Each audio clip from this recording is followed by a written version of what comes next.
Hello student, आज की class में हम पढ़ने वाले हैं व्हाट इज टेबुलेशन। टेबुलेशन क्या है? Okay, the process of presenting the classified data into tabular form is called tabulation.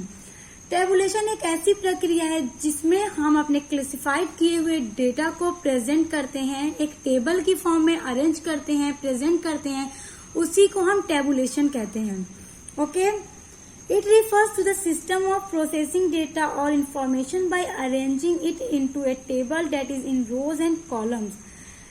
जो टेबुलेशन होता है, हम उसमें अपने क्लासिफाइड डेटा को अरेंज करते हैं। जब हम उसे टेबल की फॉर्म में अरेंज कर लेते हैं तो वो काफी ज्यादा इजी हो जाता है समझने में, क्योंकि जो हमारे पास बहुत लार्ज डेटा था, हमने उसे अरेंज क्लासिफाई कर दिया। जब हमने इसे क्लासिफाई कर दिया तो वो काफी इजी हो गया, इजी टू अंडरस्टैंड हो गया। उसके बाद हम उसे जब टेबल की फॉर्म में अरेंज कर देते हैं तो वो और भी ज्यादा इजी टू अंडरस्टैंड हो जाता है।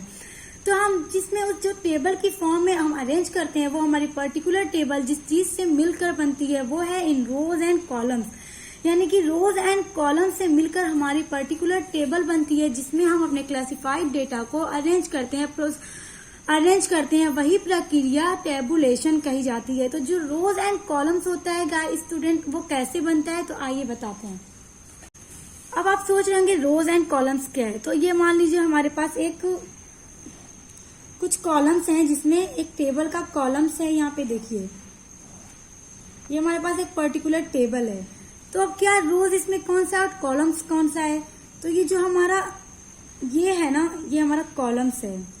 जो वर्टिकल है, जो अप टू डाउन जाता है, वो हमारा कॉलम होता है। और ये है ना, ये जो लेफ्ट हैंड साइड से राइट हैंड साइड की तरफ जाता है, ये हमारा रोज होता है। तो स्टूडेंट, ये हमारी फर्स्ट रो हो गई, ये सेकेंड रो, ये थर्ड रो, ये हमारी हो गई फोर्थ रोज।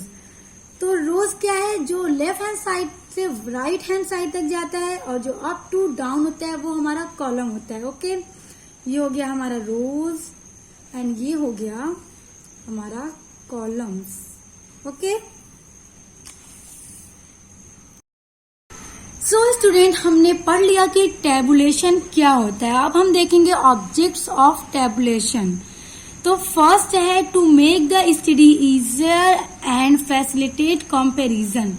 जब भी हम कॉम्प्लेक्स एंड लार्ज डेटा को क्लासिफाई करने के बाद उसे टेबल की फॉर्म में अरेंज कर देते हैं तो वो पढ़ने में बहुत ही ज्यादा इजी हो जाता है और कंपैरिजन के लिए भी बहुत ज्यादा इजी हो जाता है। क्योंकि जब हमारे पास बहुत कॉम्प्लेक्स डेटा होगा तो हम चाहेंगे कि इसमें से किसी भी डेटा का कंक्लूजन निकालना, तो हमारे पास बहुत लार्ज कॉम्प्लेक्स डेटा होगा तो हम उसे आसानी से पढ़ नहीं पाएंगे, समझ नहीं पाएंगे।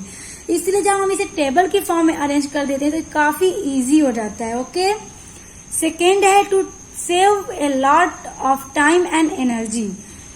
जब हम डेटा को टेबल की फॉर्म में अरेंज कर देते हैं तो ये काफी ज्यादा हमारे टाइम और एनर्जी को सेव करता है। कैसे सेव करता है? क्योंकि जब हमारे पास कॉम्प्लेक्स डेटा था तो हमें किसी भी एक डेटा को अगर निकालना रहता, उसका कंक्लूजन निकालना होता या उस पर कोई रिसर्च करना होता तो हमें बहुत ज्यादा टाइम लग जाता उस कॉम्प्लेक्स डेटा में से कंक्लूजन निकालने के लिए। तो जब हम इसे टेबल की फॉर्म में अरेंज कर दिया तो काफी ज्यादा इजी टू अंडरस्टैंड हो चुका है। हम फौरन से अपनी टेबल को ओपन करेंगे और देख लेंगे। तो इसलिए to save a lot of time and energy, तो इससे हमारे टाइम और एनर्जी को सेव करता है। थर्ड है to simplify the complex data. अभी मैंने आपको बताया कि जब कोई भी कॉम्प्लेक्स डेटा, लार्ज डेटा को हम टेबल की फॉर्म में अरेंज कर देते हैं वो काफी ज्यादा सिंप्लीफाई हो जाता है। Okay, to highlight important information. जब भी आप किसी भी large mass of complex data को टेबल की फॉर्म में अरेंज कर देते हैं तो जो हमारा टेबल होता है उसके ऊपर हम मेन हेडिंग डालते हैं कि ये किस चीज का डेटा है और हमने इस टेबल में कौन से डेटा को अरेंज किया। हम हर डेटा का अलग अलग टेबल बनाते हैं। तो हम जिस डेटा को भी हमें देखना होगा हम उसकी टेबल ओपन करेंगे और फौरन वहां से इम्पोर्टेंट जो इन्फॉर्मेशन होगी हम वहां से कलेक्ट कर लेंगे। इसलिए टू हाईलाइट इम्पोर्टेंट इन्फॉर्मेशन, ये हमारे इम्पोर्टेंट इन्फॉर्मेशन को हाईलाइट करता है। टेबल की फॉर्म में किए गए डेटा को अरेंज करना हमारे लिए बहुत ज्यादा इजी हो जाता है। किसी भी चीज का कंक्लूजन निकालना, इम्पोर्टेंट इन्फॉर्मेशन को देखना और कलेक्ट करना। सो स्टूडेंट, ये था tabulation and objects of tabulation जो आज आप लोगों ने पढ़ा और आई होप कि आपको बहुत अच्छे से समझ में आ गया होगा।